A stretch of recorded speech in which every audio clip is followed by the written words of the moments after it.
होगा। इस जंग का इस जंग में इंतहाई अहम किरदार मजहब, ईसाइयत के दो मसालिक या दो फिरके कहें उनका है, ठीक है, कैथोलिक्स और ऑर्थोडॉक्स। प्यूटिन ने कहा नहीं लेके जाओ मेरा चर्च, ये मजहब, ये मेरा चर्च है, इसको मत लेके जाओ।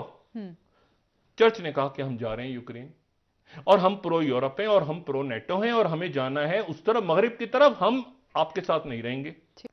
मेरा ना इस पूरे किस्से में जंग है, जंग तो है, इसमें मजहब भी है। जी हां, मजहब है इसमें। मुझे कोई ये ना कहे कि इसमें मजहब नहीं है, जो मजहब बहुत इंपॉर्टेंट रोल है मजहब का। प्यूटिन को देखें तो प्यूटिन जो 4-5 बड़े गिरजे हैं ऑर्थोडॉक्स क्रिश्चियनिटी के, उसमें से एक सीरिया में भी है। जब प्यूटिन सीरिया जाते हैं तो वहां पे जरूर हाजिरी देते हैं, तो वहां पर एक बात ये कही जाती है कि आखिर जमा से पहले ऑर्थोडॉक्स क्रिश्चियंस मुसलमानों के साथ होंगे। जय हिंद, स्वागत है आप सबका दी तथ्य न्यूज में। साथियों, जो ये पूरा का पूरा यूक्रेन और रशिया का विवाद चल रहा है, इतना भयंकर विवाद चल रहा है, उसमें जो रिलीजियस एंगल है वो बहुत ही ज़्यादा इम्पोर्टेंट है। लेकिन क्योंकि हिंदुस्तान में ना मीडिया ने, ना किसी और संस्था ने, ना किसी भी तरीके से उस चीज़ को रिलीजियस एंगल पर दिखाया नहीं, जबकि वेस्ट में इसे बहुत ज़्यादा बातें होती हैं किस तरीके से ये पूरी की पूरी एक लड़ाई बन चुकी है, जहाँ पे ऑर्थोडॉक्स क्रिश्चियन और एक तरफ जितने इस्लामिक देश हैं वो एक साथ में आ रहे हैं, दूसरी तरफ जो कैथोलिक हैं और जो यहूदी देश हैं, जो जूइश कंट्रीज हैं, कंट्रीज का मतलब जितनी भी जूइश ताकतें हैं, वो सब ये दोनों एक पक्ष में। तो ये बिल्कुल साफ तौर पर हम कह सकते हैं कि एक रिलीजियस वॉर भी, वर्ल्ड वॉर के साथ साथ में रिलीजियस वॉर भी बन चुकी है। पूरी चीज क्या, पहले उधर हम चलते हैं, आप चैनल को सब्सक्राइब करके बेल आइकन दबा लें। प्रेसिडेंट पुतिन कहते हैं कि ये यूक्रेन हमारा इलाका है, हम ही है, तो वो सिर्फ नस्लन नहीं कहते, वो मजहबन भी कहते हैं, ठीक है। और कम्युनिज्म आने से पहले ज़ारे रूस मौजूद थे, तो ज़ारे रूस जो हैं वो ऑर्थोडॉक्स क्रिश्चियनिटी पे मुकम्मल तौर पे अमल करते थे। लेकिन जब कम्युनिज्म आ गया स्टालिन का, तो गिरजाघर वगैरह बंद, क्योंकि कम्युनिज्म आ गया। तो वो तो मजहब, वो तो बिल्कुल एक थ्योरी अलग है ना कि रियासत और मजहब अलग होगा, तो उस वक्त गिरजे विरजे बंद। लेकिन जैसे ही सोवियत यूनियन टूटा, उसके बाद दोबारा ऑर्थोडॉक्स क्रिश्चियनिटी आ गई, और वो आई बोरिस येल्सिन के दौर में, ठीक है। और उसको वापस लाने में जिस शख्स का कलीदी किरदार था वो उनका इंटेलिजेंस चीफ था, जिसका नाम था व्लादिमीर पुतिन। 16वीं सदी में जो कीव का चर्च था या जो यूक्रेन का चर्च था, ऑर्थोडॉक्स चर्च का इंपॉर्टेंट है, उसने कहा कि ऐसा करो कि तुम मॉस्को के साथ चले जाओ, क्योंकि मॉस्को में जार हैं, और मॉस्को के जो ऑर्थोडॉक्स चर्च है वो तुम्हें देखेगा। सोवियत यूनियन टूटा तो यूक्रेन अलग हो गया, यूक्रेन अलग हुआ तो यूक्रेन के अंदर जो चर्च था उनके अंदर ये बात होनी शुरू हो गई कि अब हम आजाद हो गए, तो हमें रूस से निकल जाना चाहिए चर्च को। रूस ने कहा नहीं, आप अलग तो हो गए हैं। प्यूटिन ने कहा आप अलग हो गए हैं। नेटो के साथ साथ दूसरी कंडीशन ये थी जो बड़ी इंपॉर्टेंट, उन्होंने कहा अलग हो गए हैं लेकिन चर्च को अलग मत करना हमसे। इन्होंने कहा नहीं, हम तो अलग हो रहे हैं। 18 में न्यूयॉर्क टाइम्स क्या कह रहा है, as Ukraine and Russia battle over orthodoxy schism looms, 2018, ठीक है। क्योंकि यूक्रेन ने कहा कि हम अपना चर्च अलग करके, और इसमें जाहिर है टर्की का रोल था, टर्की की तरफ जा रहे हैं। गार्डियन क्या कह रहा है, Russian Orthodox church cuts ties with Constantinople. Reaction क्या हुआ जी?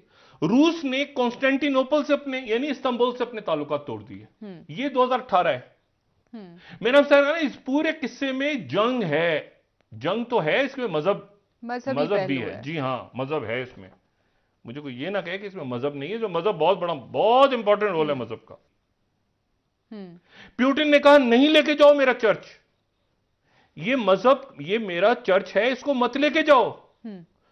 चर्च ने कहा कि हम जा रहे हैं यूक्रेन, और हम प्रो यूरोप हैं और हम प्रो नेटो हैं और हमें जाना है उस तरफ, मगरिब की तरफ, हम आपके साथ नहीं रहेंगे। फॉरेन पॉलिसी ने क्या लिखा, 2010-9-2018, प्यूटिन वांट्स गॉड और at least the church on his side, Ukraine के पोतराशेंको थे उस वक्त, ठीक है, जो जेलेंस्की से पहले सदर थे, वो पोतराशेंको के दौर में हुआ। लेकिन पोतराशेंको का एडवांटेज था जो जेलेंस्की को नहीं है। पोतराशेंको क्रिश्चियन थे, ऑर्थोडॉक्स, जेलेंस्की नहीं, यहूदी हैं। से बात हो रही है कैथोलिक्स और अमेरिका में कैथोलिक्स हैं, क्योंकि वहां जाहिर है यूरोप से गए, और बाइडेन और मतलब प्रोटेस्टेंट्स भी हैं सब यूके, लेकिन कैथोलिक। तो अब कैथोलिक जो यूरोप और इधर जो है वो, ये यूरोप की लड़ाई है ना मजहब की, सल्तनतें यूरोप की थी, जो रोमन एम्पायर थी। लेकिन इसमें जो इंपॉर्टेंट बात है, तो वो अपना चर्च, तो ये मजहब का भी एक सेंटर वहां चला गया। अभी ग्रीस में वो एक ऐसी चीज है जो ऑर्थोडॉक्स क्रिश्चियनिटी, जो क्रिश्चियंस हैं उनको, वो मुसलमानों, जो मुसलमान रहते हैं मिसाल के तौर पे जैसे सीरिया में है, ये जो एक पितराए हैं, आप प्यूटिन को देखें तो प्यूटिन जो 4-5 बड़े गिरजे हैं ऑर्थोडॉक्स क्रिश्चियनिटी के, उसमें से एक सीरिया में भी है। जब प्यूटिन सीरिया जाते हैं तो वहां पे जरूर हाजिरी देते हैं। तो वहां पर एक बात ये कही जाती है कि आखिरुज़्ज़मा से पहले ऑर्थोडॉक्स क्रिश्चियंस मुसलमानों के साथ होंगे। यूक्रेन के बिशप ने क्या कहा है? Putin is anti Christ of our current time. Putin दज्जाल है।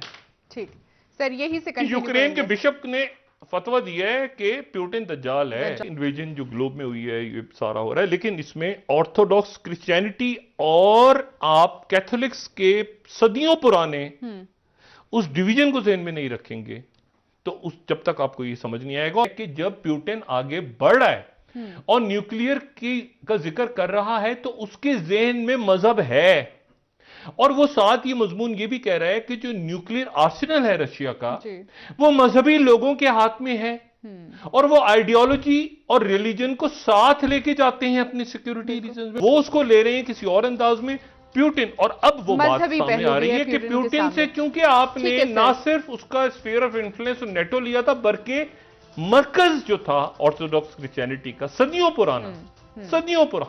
पुराना वो आपने छीन के, जिसको प्यूटिन ने कहा था कि ये यूक्रेन का चर्च जो अलग हुआ है ये यूएस और नेटो की बैकिंग से हुआ। साथियों, अगर हम इस चीज को समझें, जैसी बातें हो रही हैं कि यूक्रेन पर रशिया कब्जा करना चाहता है, यूक्रेन को जो है मतलब कुल मिला के जितने उसके सोवियत कंट्रीज हैं उसको मिला के वापस से वो यूएसएसआर रशिया बनाना चाहता है, इसमें कितनी सच्चाई कितनी नहीं, सिर्फ इतनी सी बात से समझ सकते हैं। रशिया इतनी ज़्यादा मेहनत कर रहा है, इतने ज़्यादा पैसे बहा रहा है, इतनी अपनी फौज, अपने लोगों की कुर्बानियाँ दे रहा है, अपना इतना सारे वेपन्स बर्बाद कर रहा है यूक्रेन पे कब्जा करने के लिए।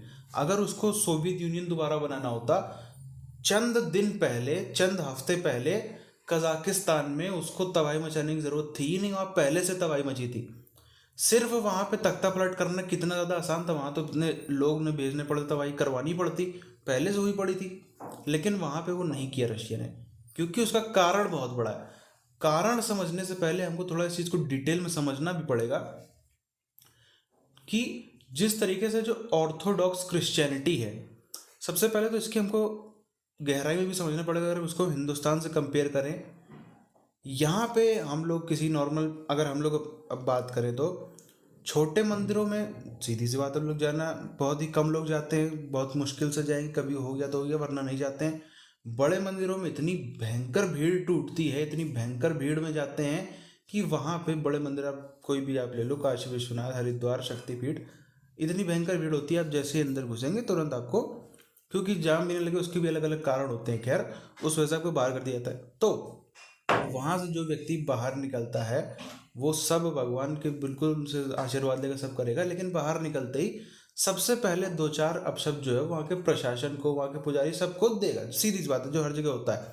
लेकिन ये नहीं देखता, ये भी बोलेगा कि पढ़े लिखे लोग जिनको ये भी पता है कि जितना उसका चंदा है सब सरकार के पास में जा रहा है, जो वहाँ पे एक अधिकारी खड़ा रहता है, जो भी खड़ा रहता है, पहले अंग्रेज़ों का था अब सरकार का है, इसीलिए खड़ा रहता ताकि जो दान पात्र है उसमें से पैसा पुजारी की या किसी और की जेब में ना चल जाए। लेकिन उसके बाद भी लोग ऐसे ऐसे शब्द होते हैं कि नहीं वो तो सब खा जा रहे हैं, तो ऐसे ऐसे। लेकिन क्रिश्चियनिटी में अमूमन ऐसा नहीं होता। और वहाँ क्या जाना आपको यहीं का बताएं, यहाँ पे जैसे मिज़ोरम जैसे स्टेट्स हैं, वहाँ पर लोकल से अगर आप कभी वहाँ जाएं, आप वहाँ से लोकल से अगर उनको कंफर्टेबल करके पूछें, वो आपको ये बात बताएंगे कि अगर कोई यहाँ पे आईपीएस ऑफिसर आता है, कोई कमिश्नर आता है, कोई कुछ आता है वहाँ मिजोरम में, अगर उसको वो चर्च में जाए ना जाए तो उसको नॉर्मल पीपल अच्छा नहीं मानते हैं, उसको मतलब उतनी रिस्पेक्ट नहीं करते। कानून की जो एक वो है वो तो करते हैं, लेकिन नॉर्मली उसको अच्छा नहीं मानते। अब आप समझ सकते हैं इंडिया के एक स्टेट में ऐसा है तो वहाँ पे कितना ज़्यादा होगा। इसी तरीके से अगर चर्च जो था वो यूक्रेन की तरफ गया, बहुत कोशिश करी रशिया ने कि नहीं चर्च ना जाए, भले ही तुम देश अलग ले लो, भले ही तुमने इतने 17 देश हुए, एक और हो जाए, कोई दिक्कत की बात नहीं, तुम जो करना करो, लेकिन भाई चर्च को वहाँ ना ले जाओ। चर्च जो है उसकी पावर रशिया के हाथ में रहने दो। और ये हिंदुस्तान, हम लोग जैसे शुरू में बात करी थी कि हिंदुस्तान में इसकी चर्चाएं ज़्यादा नहीं हुई, लेकिन असल में यूएसएसआर के टाइम से ही ये सीधे सीधे तौर पर एक कैथोलिक और ऑर्थोडॉक्स की जंग थी, हमेशा से थी। इसीलिए जो है वो जो अमेरिका ने अलग अलग देशों में तोड़ा यूएसएसआर को, उसमें एक बहुत बड़ा कारण था कि यूक्रेन को इस तरीके से अलग किया जाए कि जो कीव का चर्च है वो रशिया से अलग हो जाए।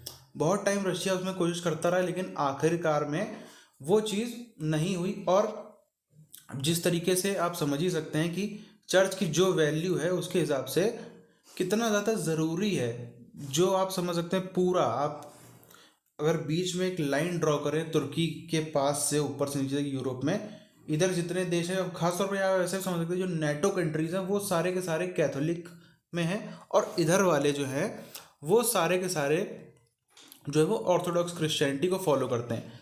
अब यहाँ पर कितना ज़्यादा ज़रूरी हो जाता है अगर रशिया को पावर में रहना है, और स्पिरिचुअल कारणों से भी कितना ज़्यादा ज़रूरी हो जाता है कि वो चर्च उनके पास में रहे।